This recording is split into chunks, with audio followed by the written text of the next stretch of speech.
Good morning dear student, online ক্লাসে স্বাগতম। কেমন আছো তোমরা সবাই? আলহামদুলিল্লাহ, আশা করছি ভালো আছো।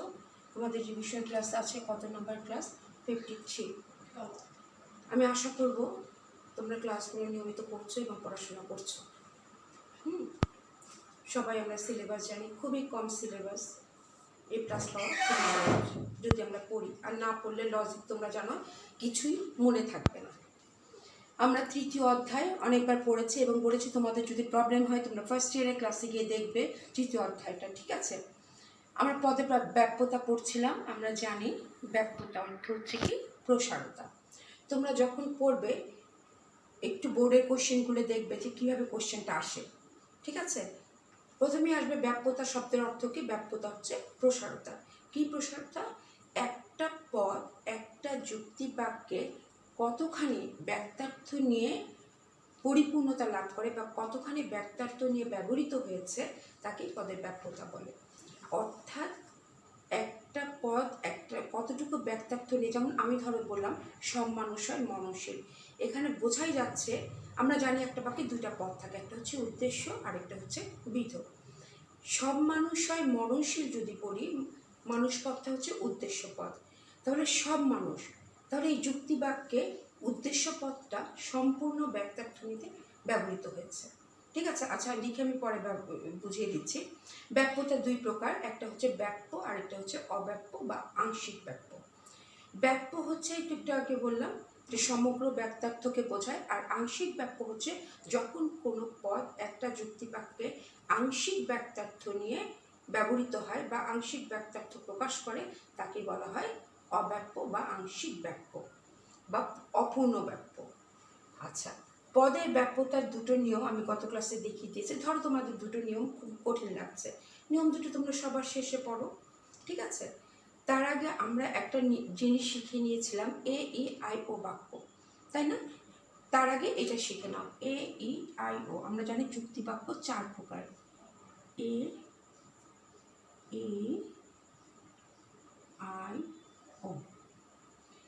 আচ্ছা, এটা আমরা পুরো মুখস্থ করে ফেলবো আগে, ঠিক আছে? এ বাক্যের ধরো এখানে আমি লিখলাম উদ্দেশ্য, এখানে লিখলাম বিধ। এই বাক্যের মুখস্থ করে ফেলো, এই বাক্যের উদ্দেশ্য পদ ব্যাপ্য, বিধেয় পদ অব্যাপ্য, ঠিক আছে?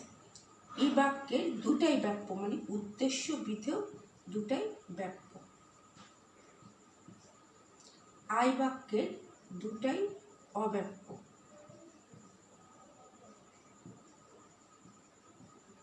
ই বাক্যের ও বাক্যের উদ্দেশ্য অব্যাপ্য, বিধেয় ব্যাপ্য। আচ্ছা, ধরো তোমার চারটা মুখস্থ করতে হবে না, তোমার দুটো মুখস্থ করলেই হবে। এর উদ্দেশ্য ব্যাপ্য, বিধ অব্যাপ্য। দেখো ঠিক এর বিপরীত হচ্ছে কি ও। এতে এখানে ব্যাপ্য লিখেছি, এখানে ওতে অব্যাপ্য লিখেছি, এখানে অব্যাপ্য, এটা ব্যাপ্য। তাহলে তুমি এই যদি মুখস্থ করো তোমার ও হয়ে যাচ্ছে, ঠিক আছে? ইটা মুখস্থ করব, ই হচ্ছে দুটাই ব্যাপ্য। ই যদি দুটাই ব্যাপ্য হয়, ই এর বিপরীত হচ্ছে আই, অর্থাৎ দুটাই অব্যাপ্য। তাহলে এটা একেবারে ঠোঁটের আগায় থাকতে হবে। পরবর্তী অধ্যায়গুলো যখন পড়ব এটা বারবার উপরে আমাদের লিখে নিতে হবে, এবং আমি সহজে বোঝার জন্য ব্যাপ্যর জায়গায় টিক দিব, মানে সঠিক চিহ্ন, আর অব্যাপ্যর জায়গায় ক্রস চিহ্ন দিব। যেমন শর্টকাটে এভাবে করবো আমি বারবার, যেমন A-E-I-O আমি এভাবে দেখাবো, উদ্দেশ্য ব্যাপ্য, বিধ অব্যাপ্য, ই দুটাই ব্যাপ্য, আই দুটাই অব্যাপ্য, ও এটা অব্যাপ্য, এটা ব্যাপ্য। আমি এইভাবে শর্টকাটে দেখাবো তোমাদের, ঠিক আছে? তাহলে এটা একেবারে ঠোঁটের আগায় থাকবে। এইটা মুখস্থ করার পরে তোমরা যুক্তিবিদ সুইনবার্নের একটা তোমাদের এটা উদ্দীপকে থাকবে, এবং কি করবে এটা সুইনবার্ন শর্টকাটে কীভাবে দেখিয়েছে দেখো, IS, তারপরে ছিল না IS না AS, সাবজেক্ট, ই হচ্ছে বোধ, EB, আই হচ্ছে নান, ও হচ্ছে পি। এরকম একটা সুইনবার্নের দেয়া আছে, যুক্তিবিদ সুইনবার্নের। পেজ নাম্বারটা লিখে দিচ্ছি, পেজ 77, পেজ 77। আচ্ছা, এটা দ্বারা সুইনম্যান কি বোঝাচ্ছে? তোমরা এদিকে দেখো, ব্যাপ্য, উদ্দেশ্য, সাবজেক্ট। এই বাক্যের সাবজেক্ট ব্যাপ্য, এই জন্য এর সাথে লিখে দিয়ে জাস্ট যেটা ব্যাপ্য সেটাই লিখেছে সুইনম্যান। এর এস মানে এর সাবজেক্ট ব্যাপ্য। যদি উদ্দীপকের পরীক্ষার খাতায় এইভাবে আসে তাহলে তোমরা তখন এই বাক্যটা ব্যাখ্যা করবে। আমি একটু পরে ব্যাখ্যাগুলো দেখিয়ে দিব। যদি জাস্ট শুধু এ এস আসে তখন বলবে পদের ব্যাপ্যতা অনুযায়ী এই বাক্যের উদ্দেশ্য ব্যাপ্য, বিধেয়, অব্যাপ্য। যুক্তিবিদ সুইনবার্ন এ এস দ্বারা সাবজেক্ট এই বাক্যের সাবজেক্টটাকে ব্যাপ্য বুঝিয়েছেন। ই বাক্য বি দ্বারা বোঝাচ্ছে বোধ। আমরা জানি ই বাক্যের উদ্দেশ্য, বিধেয় দুটাই ব্যাপ্য, তাই বলছে ই বি অর্থাৎ বোধ উভয়ই ব্যাপ্য। আই দ্বারা বোঝাচ্ছে নাম। আই বাক্যের এন দ্বারা বোঝাচ্ছে নান, অর্থাৎ আমরা জানি আই বাক্যের যে দিকে তাকিয়ে দেখো, এটার পাশাপাশি তুমি লিখে পড়বে, এমনি মুখস্থ হবে না। যখন আই দেখছো দুটোই অব্যাপ্য, দুটাই নান। আচ্ছা, ও এখানে কেন ব্যাপ্যটা লেখে নাই? কারণ আই বাক্যের তো কোনোটাই ব্যাপ্য নাই, এই জন্য এখানে নান লিখেছে। ও বাক্যের কোনটা ব্যাপ্য? প্রেডিকেট, অর্থাৎ বিধেয়টা ব্যাপ্য, তাহলে ও বি। তাহলে পুরাটাই হচ্ছে কি পদের ব্যাপ্যতার নিয়ম শর্টকাটে A S E B I N O P. ঠিক আছে? আচ্ছা, এখানে বইতে দেওয়া আছে distribute subject only, distribute both subject and predicate, distribute none, distribute predicate. আমরা বুঝিয়ে দিচ্ছি সাবজেক্ট, বোথ, নান, প্রেডিকেট। আচ্ছা, এখন এটাকে 78 নাম্বার পেজে একটা চিত্রের সাহায্যে দেখানো হয়েছে। চিত্রটা আমরা 78 নাম্বার পেজে, এটা বাসায় তোমাদের আগেও আমি ক্লাসে দেখিয়ে দিয়েছি, ফার্স্ট ইয়ার ক্লাসেও দেখে নেবে। পরীক্ষার খাতায় এভাবে আসে, আমি একটা চিত্র দেখিয়ে দিচ্ছি। ধরো একটা এ বাক্য দিল, একটা এ বাক্য, এখানে লিখলো কি, এখানে একটা, এখানে একটা বড়। এখন তোমাকে এটা কালো করে দিল, এটা কালো করে, এটা কালো ধরো, এটার মধ্যে দিয়ে দিল এস, আর এটা দিয়ে দিল কি পি, সুইনবার্নের চিত্র অনুসারে। এখন তুমি খেয়াল করো, এসটা যদি ব্যাপ্য হয়, পিটা যদি অব্যাপ্য হয়, তাহলে অটোমেটিকলি তুমি ধরে ফেলবে সাবজেক্ট ব্যাপ্য কোনটার আর প্রেডিকেট অব্যাপ্য, অর্থাৎ সাদাটা দ্বারা বোঝাচ্ছে কি অব্যাপ্য। তাহলে তুমি এখানে চট করে ধরে নিবে এটা এ বাক্য। ঠিক এটার যদি বিপরীত হয়, মানে এটার যদি বিপরীত হয়, এখানে এস আর এখানে পুরাটা কালো দিয়ে দিল, এটা পুরাটা কালো, এখানে দিয়ে দিল পি, তাহলে তুমি বুঝবে কি এটা হচ্ছে কি বাক্য, এটা হচ্ছে ও বাক্য। কেননা ও বাক্যের বিধটা হচ্ছে কি, ও বাক্যের বিধটা ব্যাপ্য আর এটা সাবজেক্টটা ব্যাপ্য। আবার যদি দুটাই কালো থাকে, দুটাই কালো থাকলে বুঝবে কি কালো কালারটা হচ্ছে গিয়ে ব্যাপ্য, এটা হবে ই বাক্য। দুটাই যদি সাদা থাকে অব্যাপ্য, দুটাই আই বাক্য। ঠিক আছে? তাহলে তুমি আগে পরীক্ষার খাতায় ভালো করে দেখে নিবে, ওইখানে তোমাকে ছকের মধ্যে দেয়াই থাকবে ব্ল্যাকটা ব্যাপ্য, হোয়াইটটা অব্যাপ্য। কখনো কখনো চেঞ্জ করে দিয়ে যদি দেয় যে হোয়াইটটা অব্যাপ্য, হোয়াইটটা ব্যাপ্য, ব্ল্যাকটা অব্যাপ্য, তাহলে তুমি সেভাবেই করে অ্যান্সারটা লিখবে। অর্থাৎ তোমার কনসেপ্টটা ক্লিয়ার থাকলেই হলো যে এ সাবজেক্ট ব্যাপ্য, ইয়ে বোধ উভয়ই ব্যাপ্য, আয়ের নাম কোনোটাই ব্যাপ্য না, ওর প্রেডিকেট বিধ ব্যাপ্য। ঠিক আছে? এভাবে মনে রাখার পরে তাহলে তোমাদের এটা কখনো ভুল হবে না। তাহলে এবার চলে যাই, চলো ব্যাখ্যায়। পরীক্ষার খাতায় দিবে, চারটা একবারে কখনো আসে না। ধরো তোমাকে দিয়ে দিল এ ই আই এ বাক্যের পদে ব্যাপ্যতা দেখো, বা আই ও বাক্যের পদে ব্যাপ্যতা দেখো। খুবই সহজ, তোমার যদি এইটা মনে থাকে এই নিয়মটা, তবে এইটা ইম্পর্টেন্ট, এইটা একটু ভুল করলে পারলে 2 মার্কস আর না পারলে 0। এইটা যদি তুমি বুঝতে পারো তাহলে তুমি ইজিলি ব্যাখ্যাটা দিতে পারবে। তাহলে আমি এখন ব্যাখ্যায় চলে যাব, তারপর এটা আমি ব্যাখ্যা করবো। তুমি জাস্ট মনে রাখো এটা কিভাবে তুমি মুখস্থ করবে। সার্বিক বাক্যের উদ্দেশ্য পদ ব্যাপ্য, এখানে দেয়াই আছে, তুমি তো এটা আগে মুখস্থ করেছো, এটা মুখস্থ করার পর এটার সাথে মিলাবে। দেখো সার্বিক বাক্যের উদ্দেশ্য পদ ব্যাপ্য, আমরা জানি এই দুটা হচ্ছে সার্বিক আর এই দুটা হচ্ছে, এটা সার্বিক আর এই দুটা হচ্ছে বিশেষ, তাই তো? সার্বিক বাক্যের উদ্দেশ্য পদ ব্যাপ্য দেখতেই পাচ্ছ, বিশেষ বাক্যের উদ্দেশ্য পদ অব্যাপ্য, ব্যাস একটা মুখস্থ হয়ে গেল। এটা হলো 2 নাম্বারটা নর্থক বাক্যের বিধেয় পদ বাক্য। আচ্ছা, আমরা জানি এই বাক্য হচ্ছে সার্বিক সদর্থক, ই হচ্ছে সার্বিক নর্থক। নর্থক বাক্যের ই আর আই হচ্ছে ই আর ও হচ্ছে নর্থক। দেখো এইটার বিধেয় পদ এইটা, আর এইটার বিধেয় পদ বাক্য। আর সদর্থক বাক্যের নর্থক বাক্যের বিধেয় পদ বাক্য আর সদর্থক এ আর আই হচ্ছে সদর্থক। বিধেয় পদ দেখো অব্যক্ত, এটারও অব্যক্ত, এটারও অব্যক্ত। এইটা পড়ার পর এটা ধরে ধরে এই দুটা মুখস্থ করবে, ঠিক আছে? আচ্ছা, এখন আমি চলে যাব এ বাক্যের ব্যাখ্যায়। আমি এটা মুছে দিচ্ছি, ব্যাখ্যতা পেজ নাম্বার 78। নিয়মটা আমাদের হয়ে গেছে, আমি নিয়মটা মুছে দিচ্ছি। নিয়মটা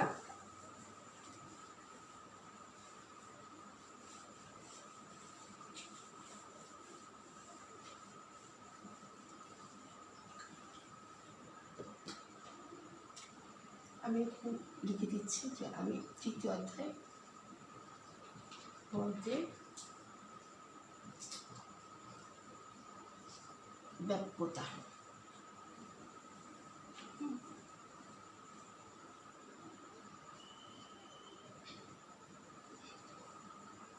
আচ্ছা, প্রথমে চলে যাব এই বাক্য। এই বাক্যকে কি বলা হয়? সার্বিক সদর্থক।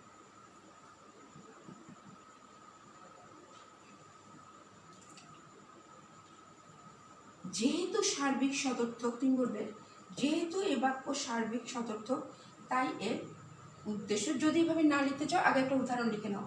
যেমন সব মানুষ হয় মরণশীল, উদাহরণটা লিখার পর বলি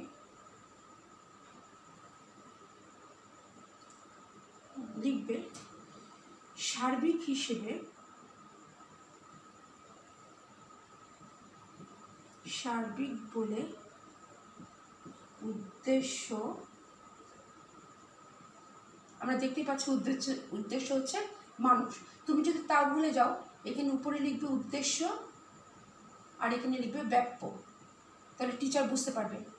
তুমি আগে তুমি কোশ্চেনের মধ্যে একটু টিক দিয়ে লিখে রাখতে পারবে যে এখানে ব্যাপ্য। সার্বিক বললে উদ্দেশ্য পদ ব্যাপ্য।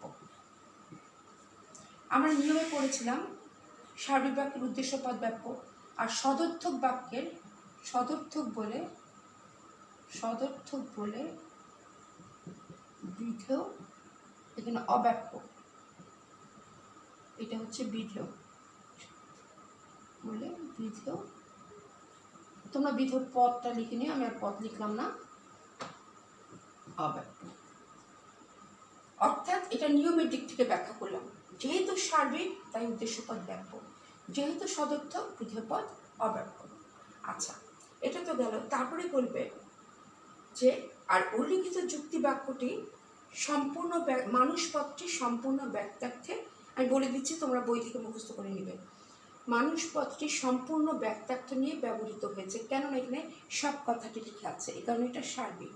কিন্তু মরণশীল বিধেয় পদটি অব্যাপ্য এর কারণে যে মরণশীল মানুষ কথাটা ঠিক আছে, কিন্তু পৃথিবীতে শুধুমাত্র মানুষ মরণশীল নয়, মানুষ ছাড়া যে অন্যান্য প্রাণী আছে, হাতি ঘোড়া গরু ছাগল থেকে পিঁপড়া পর্যন্ত ছোট বড় সব অন্যান্য প্রাণী, এত কথা দরকার নেই, অন্যান্য মানুষ ছাড়া অন্যান্য প্রাণীও মরণশীল, কিন্তু এখানে সেটা উল্লেখ নেই। সুতরাং একদিক হচ্ছে সদর্থক বললে অব্যাপ্য, আরেকদিকে হচ্ছে এখানে মরণশীল কথাটা পূর্ণ ব্যক্তার্থ নিয়ে ব্যবহৃত হয় নাই, এখানে শুধু মানুষকে বলা হচ্ছে। যদি বলতো সব প্রাণী তাহলে পূর্ণ ব্যক্তার্থ নিয়ে ব্যবহৃত হতো, ঠিক আছে? তাহলে দুইটা দৃষ্টিকোণ থেকে তুমি দেখিয়ে দিলে, একটা হচ্ছে নিয়মের দিক থেকে সার্বিক বলে উদ্দেশ্য ব্যাপ্য, সদর্থক বলে বিধেয় অব্যাপ্য, আরেকটা হচ্ছে পূর্ণ ব্যক্তার্থ নিয়ে ব্যবহৃত হয়েছে, পূর্ণ ব্যক্তার্থ নিয়ে ব্যবহৃত হয়নি। এবার চলে যাব ই বাক্যে। ই হচ্ছে সার্বিক নর্থক, আর অবশ্যই উদাহরণ লিখবে। তুমি যদি ভুলেও যাও ব্যাখ্যা লিখতে, ভুলেও যাও, উদাহরণটা লেখো এবং উদাহরণের নিচে কথাগুলো লিখে দাও, তাও টিচার বুঝবে যে তুমি বিষয়টা জানো। কোনো মানুষ নয় দেবতা। আচ্ছা, যেহেতু সার্বিক, লিখবে সার্বিক বলে উদ্দেশ্যপদ বাক্য, উদ্দেশ্যপদ বাক্য। আর এখানে তো তুমি লিখেই নিবে, খাতার একটা কর্নারে এই কথাটা লিখে নিবে, এই শর্টকাটে এটা, তাহলে তোমার লিখতে টাইম লাগবে না। যে উদ্দেশ্যপদ বাক্য। আর বিধেয়পদ অব্যাপ্য, যেহেতু বিধেয়পদ বাক্য নর্থক বলে বিধেয়পদ বাক্য, কারণ আমরা নিয়মে পড়েছি নর্থক বাক্যে বিধেয়পদ বাক্য। নর্থক বলে বিধেয়পদ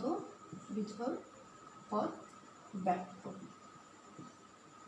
উল্লেখিত দৃষ্টান্তে লিখলাম না, তুমি এটা লিখবে কোনো মানুষ। এখানে উদ্দেশ্যপদ বাক্য, এই কারণে এটা বাক্য, এটা বাক্য। এক হচ্ছে তুমি বলবে যে পদের ব্যাপ্যতার নিয়ম অনুযায়ী এটা দুটো পদই বাক্য, যেহেতু একদিকে সার্বিক অন্যদিকে নর্থক, এক কথায় শেষ। আর উল্লেখিত দৃষ্টান্তে কোনো মানুষ এখানে সম্পূর্ণ বাক্যার্থে ব্যবহৃত হয়েছে, কারণ আমরা যখন কোনো কিছু অস্বীকার করি তখন আমরা সম্পূর্ণ অর্থে অস্বীকার করি। এখানে বলছি কোনো মানুষ, ঠিক আছে? তাহলে কোনো সব যেমন সদর্থক অর্থে ব্যবহৃত হয়, আর কোনো ব্যবহৃত হয় নর্থকের ক্ষেত্রে, যেহেতু নয় আছে। আর দেবতা নর্থক বাক্যের বিধেয়পদ সবসময় বাক্য। বা আরেকটা জিনিস আমরা শিখেছি, কোনো জিনিসকে অস্বীকার করি সম্পূর্ণ অর্থে অস্বীকার করি, সুতরাং এদিক থেকে এটা বাক্য। আচ্ছা, এখন চলে যাব আই বাক্যের বিশেষ সদর্থ। এটা উপরে শর্টকাটে লেখা আছে, এটা আমি মুছে দিলাম। আই হচ্ছে বিশেষ সদর্থ। আচ্ছা, একটা যুক্তি বাক্য লেখো, কিছু মানুষ হয় শিক্ষিত। আচ্ছা, লিখলাম কিছু ফল হয় মিষ্টি।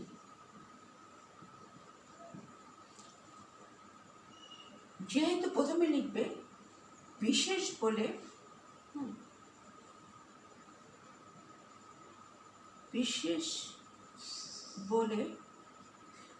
উদ্দেশ্যপদ অব্যাপ্য। আমরা পড়েছি বিশেষ বাক্যের উদ্দেশ্যপদ অব্যাপ্য, এটা হচ্ছে নিয়ম। এবং বিধেয়পদ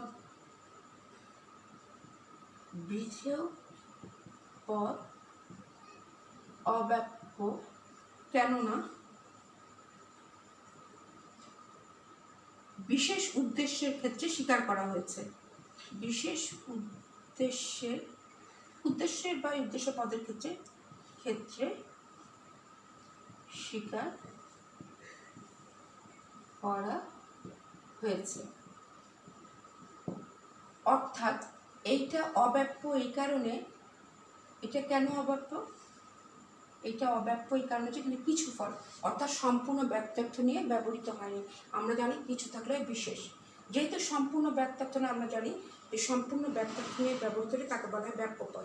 যেহেতু আংশিক বাক্যার্থ নিয়ে ব্যবহৃত হয়েছে, এটা হচ্ছে অব্যাপ্য। এবং মিষ্টি কার সম্পর্কে স্বীকার করা হয়েছে? বিশেষ সম্পর্ক, অর্থাৎ কিছু ফল সম্পর্কে, সুতরাং মিষ্টিটা হচ্ছে অব্যাপ্য। আরেকটা কথা, যে বিশেষ বাক্যের উদ্দেশ্যপদ হয় অব্যাপ্য, আরেকটা কি হয় সদর্থক বলে। আরেকটি কি হয়, যেহেতু সদর্থক বাক্যের বিধেয়পদটাও অব্যাপ্য। যেহেতু এটা সদর্থক, বিশেষ বলে উদ্দেশ্যপদ অব্যাপ্য, বিধেয়পদ অব্যাপ্য সদর্থক বলে। অর্থাৎ তোমাকে এখানে দুইটা দৃষ্টিকোণ থেকে দেখাতে হবে, একটা হচ্ছে নিয়মের দিক থেকে, আরেকটা হচ্ছে কিসের দিক থেকে, আরেকটা হচ্ছে তোমার কিভাবে সেটা ব্যবহৃত হয়েছে। তাহলে তুমি একটা নিয়মের দিক থেকে দেখালে বিশেষ এবং সদর্থক বলে দুইটাই অব্যাপ্য। আচ্ছা, লাস্ট এটাই দেখাচ্ছি, এটা হচ্ছে বিশেষ নর্থক। আমার বিশ্বাস এটা তোমরা যদি বুঝতে পারো নিজেরাই লিখতে পারবে। বিশেষ নর্থক লেখো, কিছু ফল নয় মিষ্টি, কিছু ফল নয় মিষ্টি। তাহলে তুমি এখানে কি লিখবে? এখানে বিশেষ বলেও একই কথা, বিশেষ বলে আমি আর এই কথাটা লিখলাম না, বিশেষ বলে উদ্দেশ্যপদ অব্যাপ্য, ঠিক আছে? আর নর্থক বলে বিধেয় পদ ব্যাপ্য। আমরা কিভাবে পড়েছিলাম ওই যে নিয়মটা, যেহেতু নর্থক বলে বিধেয় ব্যাপ্য। আর লাস্টে কি লিখবে, এখানে উদ্দেশ্য পদ আরেক দিক থেকে অব্যাপ্য, কারণ এখানে কিছু ফল বলা হয়েছে, অর্থাৎ আংশিক ব্যক্তার্থ সম্পর্কে অস্বীকার করা হয়েছে। কিন্তু বিধেয়টা এই কারণে ব্যাপ্য যে যেহেতু নর্থক বাক্য আমরা জানি পদের ব্যাপ্যতার নিয়ম অনুসারে নর্থক বাক্যের বিধেয় পদ ব্যাপ্য, এই জন্য এটা ব্যাপ্য।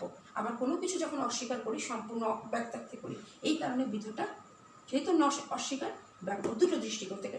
এইভাবে যদি তুমি লেখো তুমি ফুল মার্কস পাবে নিয়ম দিয়ে আর এটা দিয়ে। আজকে পর্যন্তই, ভালো থাকবে সবাই।